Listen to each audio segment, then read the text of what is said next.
quero ser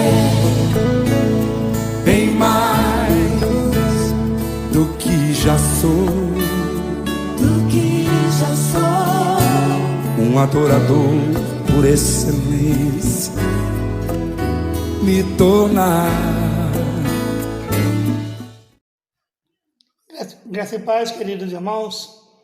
Nós vamos iniciar hoje uma série de uma reforma protestante, uma volta às Escrituras. Vamos ver o que é que Martim Lutero diria com uma reforma.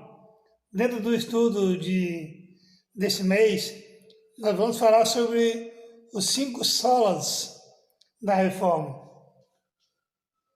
Se pegarmos na nossa Bíblia e lermos lá em Atos 2, 42 a 47, você vai ler o seguinte: e perseverava na doutrina dos apóstolos, e na comunhão, e no partir do pão, e nas orações, e em cada alma havia temor, e muitos prodígios e sinais eram feitos por intermédio dos apóstolos.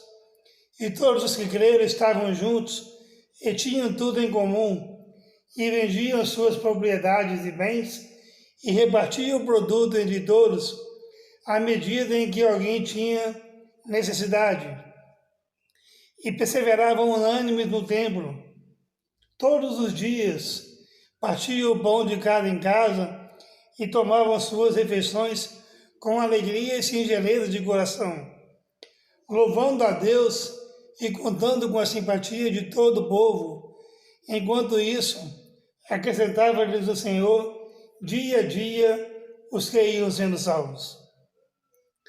A igreja começou aos pés dos apóstolos. A igreja começou perseverando na doutrina, na oração, na comunhão, no partir do pão.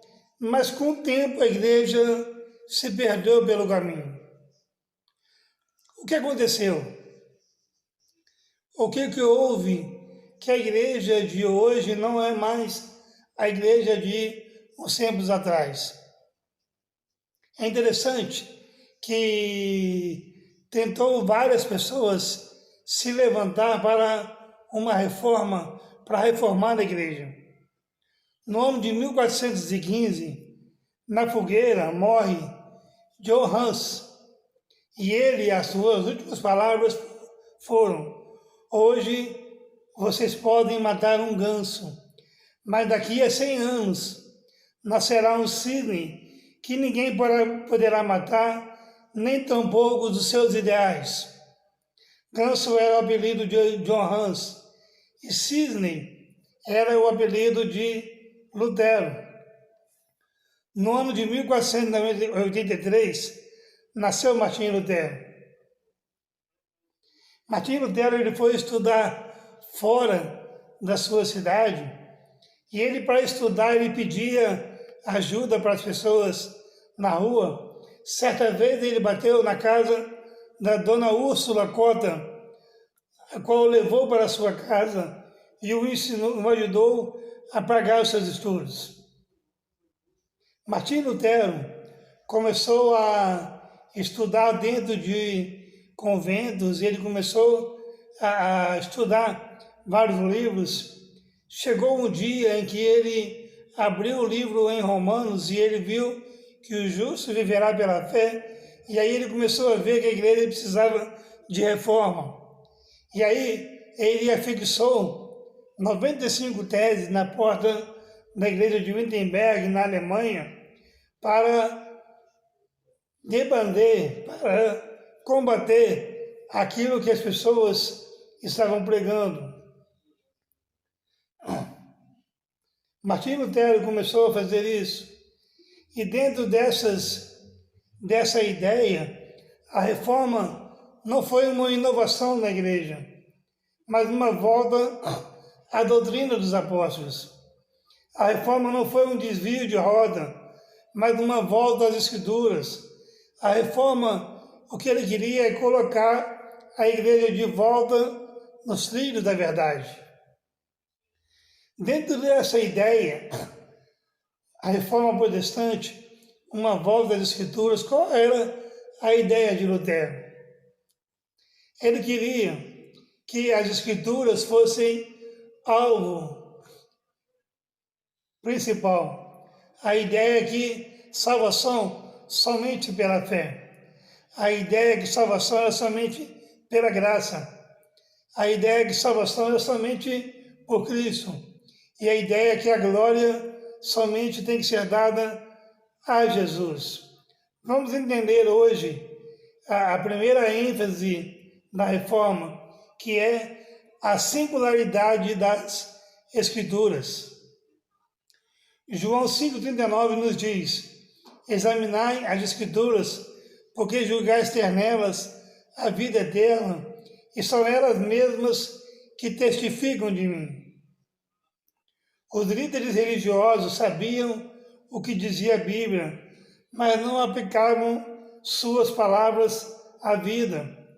Conheciam os ensinos das Escrituras, mas não reconheceram o Messias que as Escrituras mostravam. Os líderes conheciam as leis, mas não viram o Senhor. Os líderes, entrincheirados em seu sistema religioso, negaram-se a permitir que o Filho de Deus tocasse em suas vidas. As Escrituras são a nossa única regra de fé e prática. Devemos rejeitar qualquer doutrina que não seja fundamentada na Palavra de Deus. Nós temos a ideia que as Escrituras é a Palavra de Deus e ela precisa ser a nossa única regra de fé e de prática. Nada pode ultrapassar as Escrituras. Nada pode ser melhor que as Escrituras. Nada pode nos deixar viver fora das Escrituras, que é a Palavra de Deus. Não podemos acrescentar nas Escrituras nada delas e nem retirar delas qualquer coisa de seus ensinamentos. Não precisamos nem podemos acrescentar nossas experiências, nem as tradições da igreja à Palavra de Deus. Não são as experiências que legitimam as Escrituras, mas as Escrituras é que julgam as nossas experiências. A Bíblia é a Palavra de Deus. Ela é singular. Ela precisa ser falada. Ela precisa ser anunciada. Ela precisa ser vivida. Nós, como cristãos que somos, precisamos entender que a Bíblia é a Palavra de Deus e nada pode nos tirar desse foco. A pergunta é: a Reforma Protestante, uma volta às Escrituras, você está precisando dessa reforma hoje? Como que você está vivendo os seus dias? Você tem colocado a Bíblia como a única regra de fé e prática? A Bíblia é o livro de cabeceira da sua cama. Você tem lido todos os dias a Bíblia? Quantas vezes por dia você para ler a Bíblia? A Bíblia ela é simplesmente singular. Ela precisa viver de acordo com a vontade de Deus. Você precisa saber que para viver bem é preciso conhecer Jesus. E você só pode conhecer Jesus quando você viver a palavra dele todos os dias. Eu queria que você pensasse nisso. A ideia de Martinho Lutero era trazer de volta à igreja a doutrina dos apóstolos. Queria que você pensasse nisso e refletisse nisso. Viver o Evangelho, viver a palavra de Deus, viver conforme os redimentos da palavra de Deus. Eu preciso todos os dias aprender que a Escritura é a palavra de Deus. Lembra? Toda a Escritura ela é inspirada por Deus, útil para o ensino, útil para a correção, útil para nos dar entendimento. Vivamos todos os dias em conformidade com a palavra de Deus, vivendo pela glória de Deus, sendo discípulos, adorando e amando a palavra dele. Quero ser bem mais do que já sou, um adorador por excelência, me tornar